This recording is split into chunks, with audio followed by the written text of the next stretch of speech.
శ్రీ సాయినాథాయ నమః. శ్రీ సాయి సచ్చరిత్రము 25వ అధ్యాయం. దాము అన్నా కాసార్, సట్టా వ్యాపారము, మామిడి పండ్ల లీల. భగవతవతారమును, పరబ్రహ్మ స్వరూపుడును, మహాయోగీశ్వరుడును, కరుణాసాగరుడును అగు శ్రీ సాయినాథునకు సాష్టాంగ నమస్కారములు వనర్చి ఈ అధ్యాయమును ప్రారంభించెదము.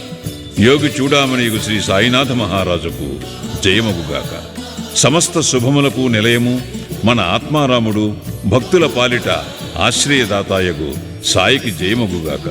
జీవితాశయమును పరమావధిని కాంచిన బాబాకు ప్రణామములు. సాయిబాబా ఎల్లప్పుడూ కరుణాపూర్ణుడు. మనకు కావలసినది వారి యందు మనఃపూర్వకమైన భక్తి. భక్తునకు స్థిరమైన నమ్మకము, పూర్ణ భక్తి ఉన్నప్పుడు వాని కోరికలన్నీ శీఘ్రముగా నెరవేరును. హేమాడ్ పంతు మనస్సునందు బాబా జీవిత లీలలను వ్రాయు కోరిక జనించగానే బాబా వెంటనే అతనిచే వ్రాయించాను. సంగ్రహముగా సంగతులను వ్రాసుకొనమని బాబా ఆజ్ఞ ఇచ్చిన వెంటనే హేమాడ్ పంతుకు ప్రేరణ కలిగి గ్రంథరచనకు కావలసిన బుద్ధి, శక్తి, ధైర్యము కలిగి దానిని ముగించాను. దానిని వ్రాయు యోగ్యత మొదట అతనికి లేకుండెను. కానీ బాబా దయాపూరితముగా ఆశీర్వచనముచే దానిని అతడు పూర్తి చేయగలిగాను. ఈ విధముగా సచ్చరిత్ర సిద్ధమైనది. అది ఒక చంద్రకాంతమణి వంటిది. దాని నుండి సాయి లీలలు అను అమృతము స్రవించును. దానిని చదువరులు మనసారా త్రాగవచ్చును.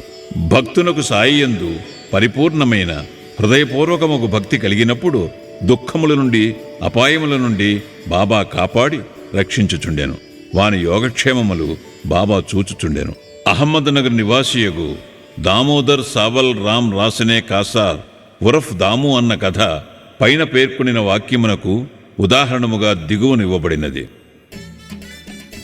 దాము అన్న 6వ అధ్యాయములో శ్రీరామనవమి ఉత్సవ సందర్భమున ఇతని గూర్చి చెప్పితిమి. చదువరులు దానిని జ్ఞప్తి అందుకునియే ఇందురు. అతడు 1897వ సంవత్సరమున శ్రీరామనవమి నాడు ఉరుసు ఉత్సవము ప్రారంభించినప్పుడు షిరిడీకి పోయాను. అప్పటి నుండి ఇప్పటి వరకు అలంకరించిన పతాకం ఒకటి కానుకగా ఇచ్చుచున్నాడు. అదీనుగాక ఉత్సవమునకు వచ్చు బీదలకు అన్నదానము చేయుచున్నాడు. అతని జట్టి వ్యాపారములు ప్రత్తి. బొంబాయి స్నేహితుడొకడు దాము అన్నాకు ప్రత్తిలో జట్టి వ్యాపారము చేసి భాగస్వామిగా సుమారు 2 లక్షల రూపాయలు లాభము సంపాదించవలనని వ్రాశాను. వ్యాపారము లాభకరమైనదనియు ఎంతమాత్రమూ ప్రమాదకరము కాదనియు కనుక అవకాశము పోగొట్టుకొనవలదనియు అతడు వ్రాశాను. దాము అన్న ఆ బేరము చేయుటయా మానుటయా అన్న ఆందోళనలో పడెను. జట్టి వ్యాపారమును చేయుటకు వెంటనే నిశ్చయించుకొనలేకుండెను. దాని గురించి బాగుగా ఆలోచించి తాను బాబా భక్తుడొకటిచే శ్యామాకొక జాబు సవివరముగా వ్రాసి బాబానడిగి వారి సలహాను తెలుసుకున్నమనెను. ఆ మరుసటి దినము ఆ ఉత్తరము శ్యామాకు ముట్టెను. శ్యామా దానిని తీసుకుని మసీదుకు పోయెను. బాబా ముందర పెట్టాను. బాబా ఆ కాగితమేమని అడిగాను. సమాచారమేమనెను. శ్యామ అహ్మద్నగర్ నుండి దాము అన్న ఏదో కనుగొనుటకు వ్రాసినాడనెను. బాబా ఇట్లనెను. ఏమి వ్రాయిచున్నాడు? ఏమి ఎత్తువేయుచున్నాడు? భగవంతుడిచ్చిన దానితో సంతుష్టి చెందక ఆకాశమునకెగురు ప్రయత్నించుచున్నట్లున్నది. వాని ఉత్తరము చదువు. బాబా చెప్పినదే ఆ ఉత్తరములో గల సమాచారమని శ్యామ, దేవా, నీవిక్కడ ప్రశాంతముగా కూర్చొని భక్తులను ఆందోళన పాలు చేసేదవు. వారు వ్యాకులగుటతో వారిని చెటకీడ్చుకుని వచ్చేదవు. కొందరిని ప్రత్యక్షముగాను, కొందరిని లేఖల రూపముగాను తెచ్చేదవు. ఉత్తరములోని సంగతులు తెలిసి నన్నేల చదవమని బలవంత పెట్టుచున్నావు అనెను. బాబా, ఓ శ్యామ, దయచేసి చదువు. నా నోటికి వచ్చినది నేను మాట్లాడేదను. నన్ను విశ్వసించువారెవ్వరు అనెను. అప్పుడు శ్యామ ఉత్తరమును చదివాను. బాబా జాగ్రత్తగా విని కనికరముతో నిట్లనెను. సేటుకు పిచ్చి ఎత్తినది. అతని గృహమందు ఏ లోటు లేదని వ్రాయిము. తనకున్న సగము రొట్టెతో సంతుష్టి చెందమని వ్రాయిము. లక్షలార్జించుటకు ఆయాస పడవద్దని చెప్పుము. శ్యామ జవాబు పంపాను. దాని కొరకు ఆతురతతో దాము అన్న కనిపెట్టుకుని ఉండెను. జాబు చదువుకొని అతడు తన ఆశ ఎంతయు అడియాశ అయినదనుకునేను. కాని స్వయముగా వచ్చి మాట్లాడుటకు, ఉత్తరము వ్రాయుటకు భేదము కలదని శ్యామ వ్రాయుటచే తానే స్వయముగా షిరిడీ వెళ్ళి బాబాతో స్వయముగా మాట్లాడవలనని అనుకొనెను. అందుచే షిరిడీకి వెళ్ళెను. బాబాకు నమస్కరించాను. బాబా పాదములు ఒత్తుచూ కూర్చుండెను. అతనికి బాబాను బహిరంగముగా జట్టి వ్యాపారము గూర్చి అడుగుటకు ధైర్యము చాలకుండెను. బాబా సహాయపడినచో వ్యాపారములో కొంత లాభము బాబాకిచ్చినచో బాగుండుననుకొనెను. ఇట్లు రహస్యముగా దాము అన్న తన మనస్సును అనుకొనెను. బాబాకు తెలియనిదేమీ లేదు. అరచేతనున్న ఉసిరికాయ వలె భూత భవిష్యత్ వర్తమానములు కూడా బాబా తెలిసినవారు. బిడ్డకు తీపి వస్తువులు కావలేను, కాని తల్లి చేదు మాత్రలిచ్చును. తీపి వస్తువులు ఆరోగ్యమును చెరచును, చేదు మాత్రలు ఆరోగ్యమును వృద్ధి చేయును. తల్లి తన బిడ్డ యొక్క మేలును కాంక్షించి బుజ్జగించి చేదు మాత్రలే ఇచ్చును. బాబా దయగల తల్లి వంటివారు. తన భక్తుల భవిష్యత్ వర్తమానముల లాభములు గూర్చి బాగుగా తెలిసినవారు. దాము అన్న మనస్సును కనిపెట్టి బాబా ఇట్లనెను. ప్రపంచ విషయములలో తగులుకొనుటకు నాకిష్టము లేదు. బాబా యొక్క అసమ్మతి గ్రహించి దాము అన్న ఆ పనిని మానుకొనెను. ధాన్యముల బేరం. పిమ్మట దాము అన్న ధాన్యము వ్యాపారము చేయి తలపెట్టాను. ఈ ఆలోచన కూడా బాబా గ్రహించి, నీవు 5 షేర్ల చొప్పున కొని 7 షేర్ల చొప్పున అమ్మవలసి వచ్చును. కనుక ఈ వ్యాపారము కూడా మానుకొనుము. కొన్నాళ్ల వరకు ధాన్యము ధర హెచ్చుగానే ఉండెను. కానీ 1 మాసము 2 మాసములు వర్షములు విశేషముగా కురిసెను. ధరలు హఠాత్తుగా పడిపోయాను. ధాన్యములు నిలువ చేసిన వారెల్లా నష్టపడిరి. ఈ దురదృష్టము నుండి దాము అన్న కాపాడబడెను. ప్రతి జట్టి వ్యాపారము కూడా కూలిపోయాను. ఆ దళారి ఇంకొక వర్తకుని సహాయముతో వ్యాపారము చేశాను. మదుపు పెట్టిన వారికి గొప్ప నష్టము వచ్చెను. బాబా తనను 2 సార్లు గొప్ప నష్టముల నుండి తప్పించనని దాము అన్నాకు బాబా యందు గల నమ్మకము హెచ్చెను. బాబా మహాసమాధి చెందు వరకు వారికి నిజమైన భక్తుడిగా నుండెను. వారి మహాసమాధి పిమ్మట కూడా ఇప్పటి వరకు భక్తితో ఉన్నాడు. ఆమ్రలీల. మామిడి పండ్ల చమత్కారం. ఒకనాడు 300 మామిడి పండ్లు పార్సెలు వచ్చెను.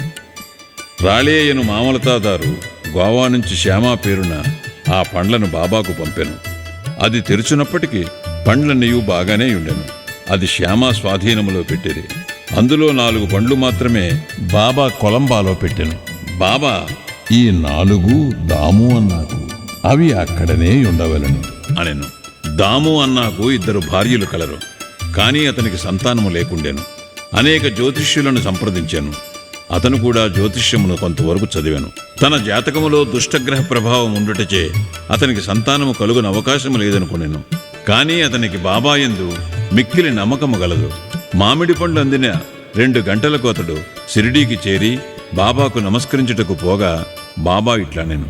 అందరూ మామిడి పండ్ల వైపు చూచుచున్నారు, కాని అవి దాము కొరకుంచినవి కావున అవి దామ్యా తిని చావవలెను. దాము ఈ మాటలు విని భయపడెను. కాని మహల్షాపతి దానినిట్లు సమర్థించాను. చావమనున్నది అహంకారమును గూర్చి, దానిని బాబా ముందు చంపుట ఒక ఆశీర్వాదము. బాబా అతనితో ఇట్లనియను. నీవు తినవద్దు, నీ చిన్న భార్యకిమ్ము. ఈ ఆమ్రలీల ఆమెకు 4 కొడుకులను 4 కుమార్తెలను ప్రసాదించును. దాము ఆ ప్రకారమే చేశాను. కొంతకాలమునకు బాబా మాటలు నిజమాయను, జ్యోతిష్కుని మాటలు ఉత్తవాయను. బాబా మాటలు వారి సమాధికి పూర్వమే గాక ఇప్పుడు కూడా వారి మహాత్మ్యమును స్థాపించుచున్నవి. బాబా ఇట్లనెను. సమాధి చెందినప్పటికీ నా సమాధిలో నుంచి నా ఎముకలు మాట్లాడును. అవి మీకు ధైర్యమును విశ్వాసమును కలిగించును. మనపూర్వకముగా నన్ను శరణజొచ్చిన వారితో నా సమాధి కూడా మాట్లాడును. వారి వెన్నంటి కదలును. నేను మీ వద్ద ఉండనేమోయని మీరు ఆందోళన పడవద్దు. నా ఎముకలు మాట్లాడుతూ మీ క్షేమమును కనుగొనుచుండును. ఎల్లప్పుడూ నన్నే జ్ఞప్తి అందుంచుకొనుడు. నాయందే మనపూర్వకముగను హృదయపూర్వకముగను నమ్మకముంచుడు. అప్పుడే మీరు మిక్కిలి మేలు పొందెదరు. హేమాడ్ పంతు ఈ అధ్యాయమును ఒక ప్రార్థనతో ముగించుచున్నాడు. ప్రార్థన. ఓ సాయి సద్గురు, భక్తుల కోరికలు నెరవేర్చు కల్పవృక్షమా, మీ పాదముల మేమెన్నటికీ మరువకుందుముగాక. మీ పాదములనెప్పుడూ చూచుచుండెదుముగాక. ఈ సంసారమును చావు పుట్టుకలచే మిక్కిలి బాధపడుచుంటిమి. ఈ చావు పుట్టుకల నుంచి మమ్ము తప్పింపుము. మా ఇంద్రియములు విషయములపై పోనీయకుండా అడ్డుకొనుము. మా దృష్టిని లోపలకు మరల్చి ఆత్మతో ముఖాముఖి చేయుము. ఇంద్రియములు, మనస్సు, బయటికి పోవు నైజము నాపనంత వరకు ఆత్మసాక్షాత్కారమునకు అవకాశము లేదు. అంత్యకాలమున కొడుకు గాని, భార్య కాని, స్నేహితుడు గాని ఉపయోగపడరు. నీవే మాకు ఆనందమును మోక్షమును కలుగుచేయువాడవు.